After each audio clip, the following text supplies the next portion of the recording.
2 রানে নেই 1 উইকেট, 4 রানে নেই 2, দলীয় 5 রানে মাঠের বাইরে টপ অর্ডারের 3 ব্যাটার, 20 রানে নেই 4 জন। আয়ারল্যান্ডের দেয়া 182 রানের টার্গেটে খেলতে নেমে এমন ব্যাটিং বিপর্যয়ের মুখেই পড়ে বাংলাদেশ। আর এতেই 2023 সালের পর আবারও টি-20 ম্যাচে বাংলাদেশ পেল আয়ারল্যান্ডের বিপক্ষে হারের স্বাদ, সেটিও ঘরের মাঠে বেশ বড় ব্যবধানেই। 182 রানের টার্গেটে খেলতে নেমে প্রথম ওভারেই নিজেদের প্রথম উইকেট হারায় বাংলাদেশ। 2 রানে সাজ ঘরে ফেরেন ওপেনার তানজিদ তামিম, হ্যারি টেক্টরের হাতে ক্যাচ দিয়ে তামিম ফেরেন 5 বল খেলে। 3-এ নামা অধিনায়ক এবং উইকেট কিপার ব্যাটার লিটন দাসও করতে পারেননি খুব বেশি সুবিধা। ঠিক পরের ওভারেই আরেক ভাই টিম টেক্টরের হাতে ক্যাচ দিয়ে লিটন ফেরেন ব্যক্তিগত 1 রান করে। 4 রানে বাংলাদেশ হারায় নিজেদের প্রথম 2 উইকেট।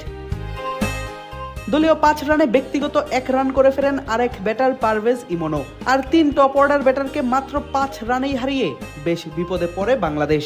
তবে 4-এ নামা সাইফ হাসান এবং 5-এ নামা তাওহিদ হৃদয় মিলে চেষ্টা করেন সেই বিপদ থেকে দলকে উদ্ধার করতে, কিন্তু সেই চেষ্টাও হয় বৃথা। বেরি ম্যাককার্থির বলে ডিরেক্ট বোল্ড হয়ে মাত্র 6 রান করে ফেরেন সাইফ হাসান। পাওয়ার প্লের প্রথম 6 ওভারে বাংলাদেশের সংগ্রহ দাঁড়ায় 4 উইকেট হারিয়ে মাত্র 20 রানের। এখন যে কোনো ব্র্যান্ডের পুরাতন এসি বদলে নতুন ওয়ালটন এসিতে উপভোগ করুন 25% ছাড়। তবে সাইফের সঙ্গে জুটি না বাঁধতে পারলেও জাকের আলী অনিকের সঙ্গে ঠিকই দলকে বাঁচানোর দায়িত্বটা নেন হৃদয়।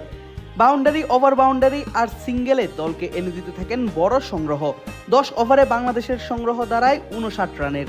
তবে আশা দেখিয়েও নিজের ইনিংস বেশি বড় করতে পারেননি জাকের, সাজ ঘরে ফেরেন 20 রান করে। আর এতেই 66 রানে বাংলাদেশ হারায় নিজেদের পঞ্চম উইকেটটা। 5 রান করে তানজিম সাকিব ফিরলে ম্যাচের অনেক আগেই এক প্রকার নিশ্চিত হয়ে যায় বাংলাদেশের হার। এক প্রান্ত থেকে তাওহিদ হৃদয় নিজের লড়াইটা চালিয়ে গেলেও তা যথেষ্ট ছিল না দলকে জেতানোর জন্য। ফলে প্রথম টি-20 ম্যাচে হার দিয়েই শুরু হয় বাংলাদেশ আয়ারল্যান্ডের মধ্যকার 3 ম্যাচের টি-20 সিরিজ।